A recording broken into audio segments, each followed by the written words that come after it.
بسم اللہ الرحمن الرحیم۔ ثم فیما کان القول قول المدعی ان لہ مالا،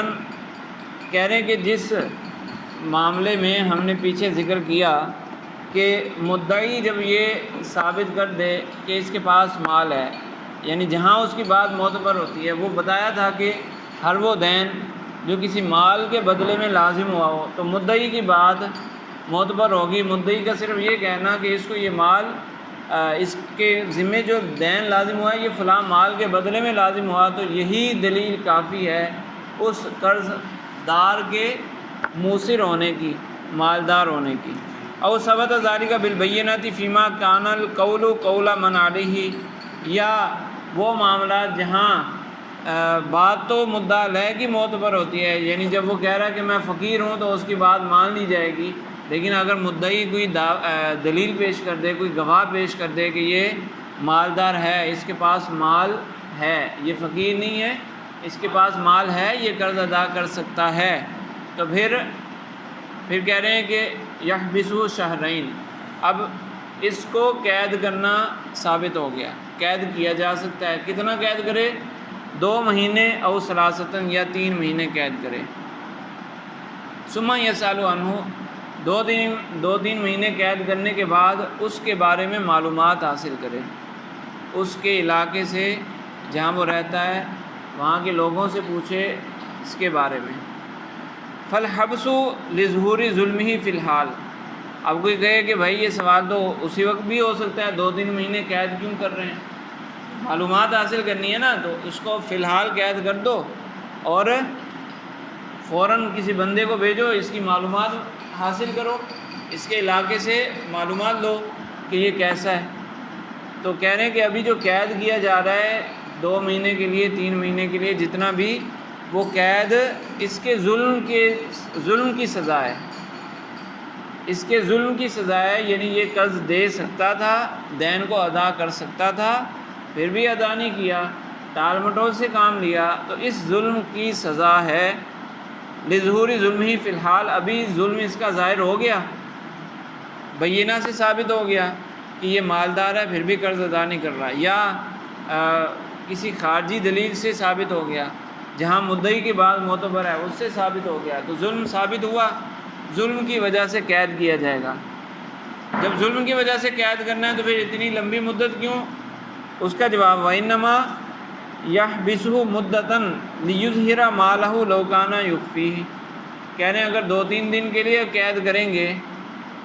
تو پھر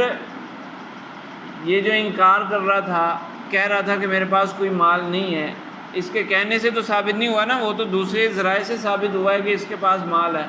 یہ تو پھر بھی انکار کر رہا ہے کہ میرے پاس مال نہیں ہے۔ 2-3 دن کے لیے اگر اس کو قید کریں گے تو یہ 2-3 دن آرام سے برداشت کر لے گا، 1 مہینہ، 2 مہینے، 3 مہینے قید کریں گے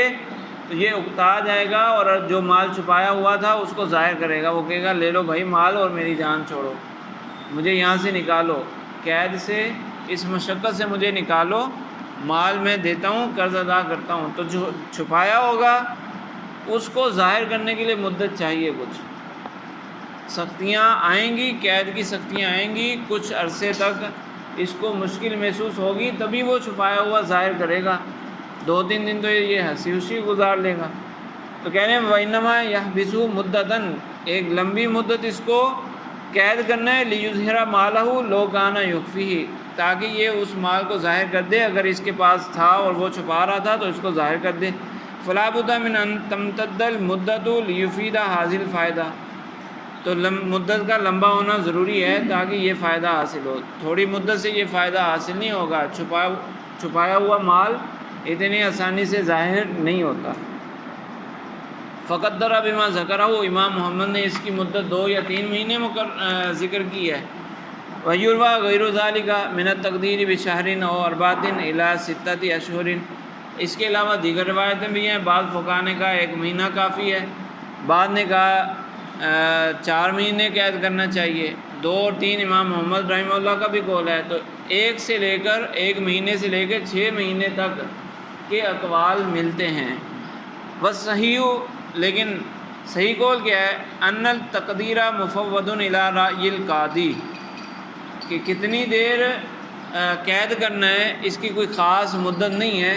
یہ قاضی کے رائے کے مطابق ہے، قاضی جیسا مناسب سمجھے۔ لاختلاف احوال اشخاص، لوگوں کی حالتوں میں بھی فرق ہوتا ہے، وقت کے اعتبار سے بھی فرق آ جاتا ہے، جگہ کے اعتبار سے بھی فرق ہوتا ہے، اور لوگوں کی طبیعتوں میں، ایک ہی علاقے میں لوگوں کی طبیعتوں میں بھی فرق ہوتا ہے۔ تو اگر ایک مقرر کر دیں مدت کہ اتنی مدت ہی قید کیا جا سکتا ہے، اس سے زیادہ نہیں کیا جا سکتا، تو ایک جو شریف بندہ ہے وہ تو 5 دن بمشکل گزارے گا قید میں، یعنی 5 دن گزارنا بھی اس کے لیے مشکل ہے، اور جو بدمعاش قسم کا ہے اس کے لیے 5 مہینے بھی کوئی حیثیت نہیں رکھتے۔ تو اس لیے قاضی کے سپرد ہوگا، قاضی جیسا مناسب سمجھے۔ اگر وہ سمجھتا ہے کہ اس کو تھوڑی مدت کافی ہے تو اتنی مدت کی سزا دے، جتنی مدت وہ مناسب سمجھے اتنی کی سزا دے سکتا ہے۔ تو جو قاضی نے سزا دی تھی، کہہ دیا کہ اتنے مہینے کے لیے اس کو قید کرنا ہے یا اتنے دنوں کے لیے، اس کے باوجود بھی اس نے مال ظاہر نہیں کیا، تو اب ظاہراً کیا پتہ چلا کہ اس کے پاس مال نہیں ہے، کیونکہ مال ہوتا تو اتنی مدت میں یہ ظاہر کر ہی دیتا۔ فَإِلَّمْ يَظْهَرْ لَهُ مَالٌ، نہ تو اس نے خود ظاہر کیا ہے، نہ ہی ادھر سے جو بندے بھیجے تھے حالات معلوم کرنے کے لیے وہاں سے پتہ چلا کہ اس کے پاس کوئی مال ہے، کسی بھی طریقے سے معلوم نہیں ہوا، تو خلا سبیلہ، اب قاضی پھر اس کو چھوڑ دے گا، اب مزید قید نہیں کیا جا سکتا۔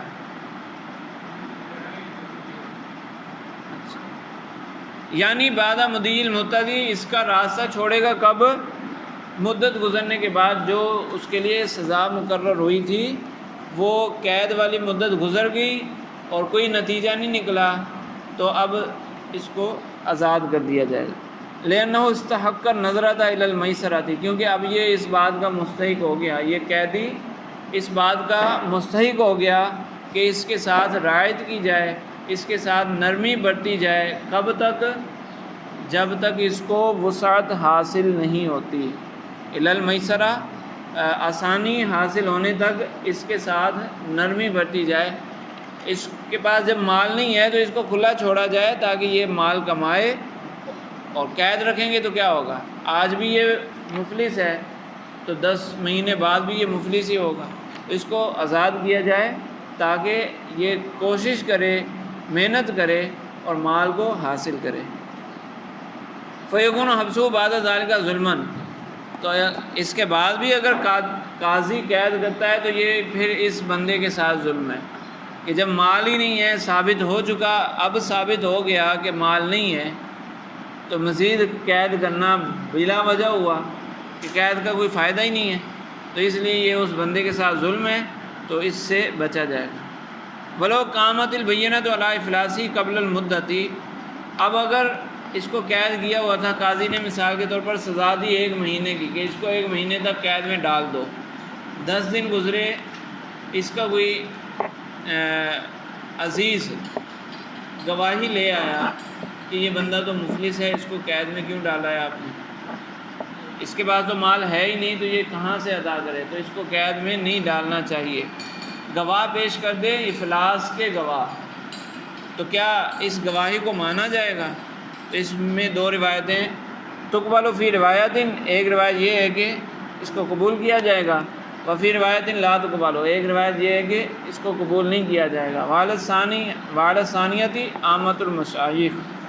ہمارے جمہور مشائخ کا یہ قول ہے کہ مدت کے دوران افلاس کی گواہی کو قبول نہیں کیا جائے گا، ٹھیک ہے۔ قال فی الکتاب خلا سبیلہ ولا یحول بینہ وبین غرمائہ، کہہ رہے ہیں کہ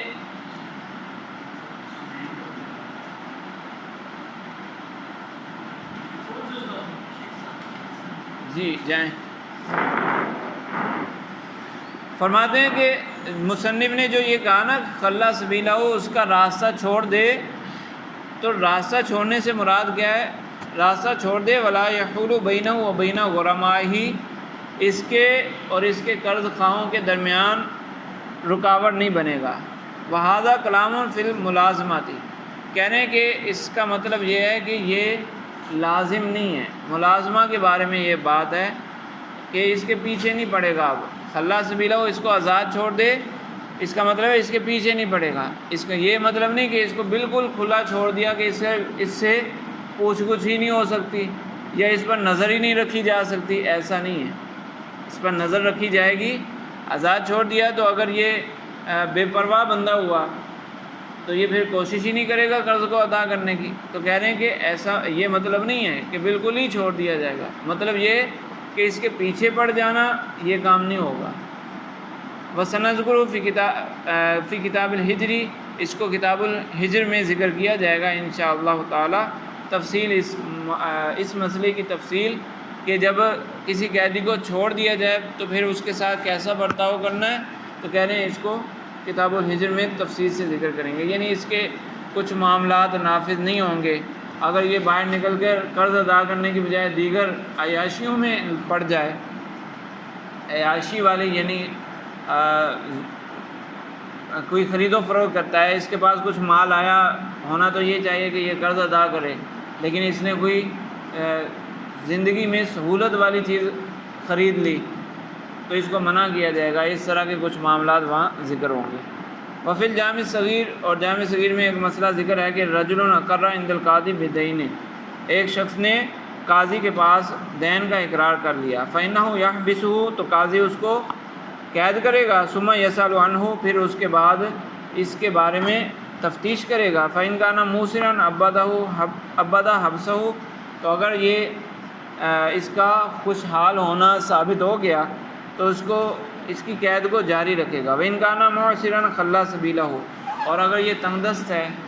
تو اس کو چھوڑ دے گا۔ اس عبارت کے ظاہر سے ایسا لگتا ہے کہ جیسے ہی اس نے اقرار کیا اس کی بات کی طرف توجہ نہیں دی جائے گی، یعنی اگر یہ کہتا ہے کہ میں تو فقیر ہوں تو اس کی بات نہیں مانی جائے گی، بس اس کو قید کر دیا جائے گا۔ یہ کہا نا اقرار کر لیا، فإنہ یحبسہ، اقرار کرتے ہی اس کو قید کر لیا جائے گا۔ حالانکہ پیچھے ذکر کیا تھا کہ اگر یہ کہتا ہے معسر ہوں، میں تنگ دست ہوں، تو اس کی بات مانی جائے گی، مدعا علیہ کی بات معتبر ہے۔ یہ پیچھے ذکر ہوا نا، کچھ معاملات میں مدعا علیہ کی بات معتبر ہے، تو یہ جامع صغیر کی عبارت سے تو ایسا لگتا ہے کہ مدعا علیہ کی بات سنی نہیں جائے گی، بس جب اس نے دین کا اقرار کر لیا تو قید کرنا ہے، بس ہر حالت میں اس کو قید کرنا ہے۔ تو چونکہ اس عبارت سے یہ اشتباہ پیدا ہو رہا تھا، اس لیے مصنف نے، صاحب ہدایہ نے اس کو دور کیا۔ فرماتے ہیں وہ مراد ہو، اس مسئلے کی مراد یہ ہے اذا اقر عند غیر القاضی، اقرار کرنے سے مراد یہ ہے کہ اس نے قاضی کے علاوہ کسی اور کے پاس اقرار کیا اور پھر قاضی کے پاس آ کر مکر گیا، او عندہ مرتن، یا قاضی کے پاس پہلے تو اقرار کر لیا اور پھر بعد میں اپنے اقرار سے پھر جائے، تو پھر اس کو قید کیا جائے گا۔ فظہرت مماطلتہ، کیونکہ اب ٹال مٹول ثابت ہوگی۔ پیچھے قید کرنے کے لیے شرط لگائی تھی نا کہ ٹال مٹول ہوگا، ٹال مٹول پائی جائے تو پھر قید کیا جائے گا، بغیر ٹال مٹول پائے جانے کے قید نہیں کیا جا سکتا۔ تو اس لیے کہہ رہے ہیں کہ اس کی مراد بھی یہی ہے، اقرار سے مراد اقرار اولی نہیں ہے، یعنی ابھی بھی وہ اپنے اقرار پر قائم ہے، یہ مراد نہیں، یا تو یہ کہ قاضی کے علاوہ کسی اور کے پاس اقرار کیا، یا پہلے قاضی کے پاس اقرار کیا اور پھر اپنی بات سے پھر گیا۔ والحبس اولا ومدتہ قد بیناہ، اور یہ جو حبس کرنا اور اس کی مدت کتنی ہے اس کو ہم تفصیل سے بیان کرنے ہیں، وہی بیان کر چکے ہیں، وہ تفصیل یہاں ثابت ہوگی، یعنی حبس کب کرنا ہے اور کتنی دیر تک حبس کرنا ہے، قید کرنا ہے، وہ تفصیل ہم بیان کر چکے ہیں، فلا نعیدہ، تو ہم اس کو نہیں دہراتے۔ قال ویحبس الرجل فی نفقات زوجاتہ، فرماتے ہیں کہ اگر بیوی دعویٰ کر دے کہ شوہر نے میرا نفقہ ادا نہیں کیا، یہ دین ہے اس کے ذمے اور وہ ابھی بھی ادا نہیں کر رہا، تو اس کو قید کیا جا سکتا ہے، لأنہ ظالم بالامتناع، کیونکہ یہ ظلم کر رہا ہے نفقہ نہ دینے میں۔ ولا یحبس الوالد فی دین ولدہ، لیکن اگر کوئی بچہ اپنے والد کے بارے میں دعویٰ کر دے کہ میرا اپنے والد پر قرض ہے اور وہ قرض ادا نہیں کر رہا، والد قرض ادا نہیں کر رہا، تو اس کو قید نہیں کیا جائے گا، والد کو قید نہیں کیا جائے گا، لأنہ نوع عقوبۃ، کیونکہ قید کرنا ایک سزا ہے، فلا یستحق الولد علی الوالد کالحدود والقصاص، اور بچے کی وجہ سے والد پر، بچے کی طرف سے والد پر کوئی بھی سزا نہیں لاگو کی جا سکتی، جیسے کہ حدود و قصاص ہے۔ اگر والد نے بیٹے کو قتل کر دیا تو والد سے قصاص نہیں لیا جائے گا۔ اسی طرح حدود ہیں تو وہ حدود بھی والد پر نافذ نہیں ہوتی، الا اذا امتنع عن الانفاق علیہ، لیکن اگر کوئی والد اپنے بیٹے پر مال خرچ ہی نہیں کر رہا، اب اس کو قید کیا جا سکتا ہے، لأن فیہ احیاء لولدہ، کیونکہ اس میں بیٹے کے لیے احیاء پایا جا رہا ہے۔ اگر خرچ نہیں کرے گا تو بیٹا زندگی کیسے گزارے گا؟ جب تک بیٹے پر خرچ کرنا والد کا ذمہ ہے تو وہ خرچ نہیں کرے گا تو کھائے پیے گا کہاں سے؟ تو اس لیے اس کو قید کیا جا سکتا ہے۔ وَلِأَنَّهُ لَا يُتَدَارَكُ لِسُقُوطِهَا بِمُدِّ زَمَانِ، اور یہ پچھلے مسئلے کی دلیل ہے کہ اگر یہ نفقہ ساقط ہو گیا، یہ اس نفقے کی بات ہو رہی ہے کہ ابھی وہ خرچ کرنے سے منع کر رہا ہے۔ اگر پچھلے نفقے کی بات کرے، یعنی بچہ دعویٰ کر دے کہ پچھلے زمانے میں اس نے میرے اوپر خرچ نہیں کیا تو وہ مجھے ملنا چاہیے، تو اس کی بات نہیں مانی جائے گی، کیونکہ نفقہ یہ وہ چیز ہے کہ جب وقت گزر جاتا ہے تو ساقط ہو جاتا ہے، اب اس کو وصول نہیں کیا جا سکتا۔ فی الحال تو تقاضا کیا جا سکتا ہے کہ ابھی میرے اوپر خرچ کرنا ہے تو یہ خرچ نہیں کر رہا، تو اس کو کہا جائے کہ یہ خرچ کرے، لیکن جب وقت گزر گیا اور کہا جائے کہ وہ پچھلا نفقہ مجھے اب مل جائے، تو ایسا نہیں ہو سکتا، پچھلا نفقہ ساقط ہو جاتا ہے۔ لا یتدارک لسقوطها بمضی زمان، کہ جو زمانے کے گزرنے سے جو چیز ساقط ہو جائے اس کا تدارک نہیں کیا جا سکتا، اس لیے بیٹے کے نفقے کے سلسلے میں والد کو قید نہیں کیا جا سکتا۔ واللہ اعلم، اللہ خوب جانتا ہے۔